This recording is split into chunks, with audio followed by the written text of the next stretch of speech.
আপোষহীনতায় তিনি, আপোষেও তিনি। বাংলাদেশের রাজনীতিতে তিনি এক নিঃসঙ্গ শেরপা।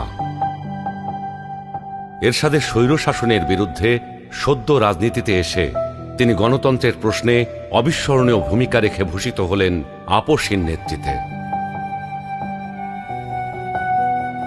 2007-এর 1-11-এর দুঃশাসনের কালেও আপোষহীন রইলেন। নিজের এবং সন্তানদের নিরাপদ জীবনের প্রতিশ্রুতির বিনিময়ে গণতন্ত্রহীনতাকে মেনে নিলেন না। ফ্যাসিস্ট হাসিনার আমলে বিদেশ থেকে ফিরে এসে মিথ্যা মামলা মোকাবেলা করে জেলে চলে গেলেন। তবুও আধিপত্যবাদী রাজনীতির সাথে আপোষ করলেন না, হয়ে উঠলেন ফ্যাসিস্ট শাসন বিরোধী লড়াইয়ের অনন্ত প্রেরণা। তবে কি তিনি কখনোই আপোষ করেননি? অবশ্যই করেছেন। দেশের বৃহত্তর স্বার্থে অনেক গুরুত্বপূর্ণ মুহূর্তে উনি এমন সব বিষয়ে আপোষ করেছেন যেটা না করলে কেবল গণতন্ত্র নয়, বাংলাদেশের স্বাধীনতা সার্বভৌমত্বই বিপন্ন হয়ে পড়ত। 91 সালে তার পছন্দের প্রেসিডেন্সিয়াল পদ্ধতি ছেড়ে সংসদীয় পদ্ধতিতে চলে গেলেন বৃহত্তর রাজনৈতিক সমঝোতার স্বার্থে।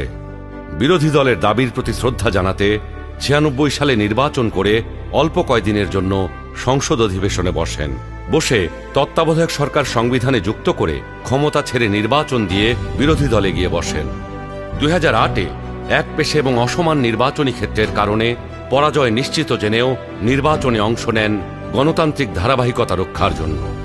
সকল মানুষের মতোই তিনিও নিশ্চয়ই সীমাবদ্ধতার ঊর্ধ্বে ছিলেন না, কিন্তু শিষ্টাচার, সৌজন্যবোধ, দৃঢ়তা, দূরদর্শিতা এবং প্রজ্ঞার সমন্বয়ে তিনি হয়ে উঠেছেন বাংলাদেশের রাজনৈতিক ইতিহাসের এক অনন্য চরিত্র।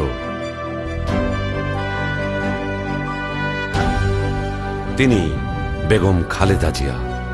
আমরা সকলকে বন্ধু হিসাবে দেখতে চাই, কিন্তু কেউ যদি আমাদের বন্ধুর বেশে প্রভু হতে চায়, সেটা আমরা কখনো মেনে নেব না, মানতে দিব না। কারো প্রভুত্ব বাংলাদেশের জনগণ স্বীকার করবে না।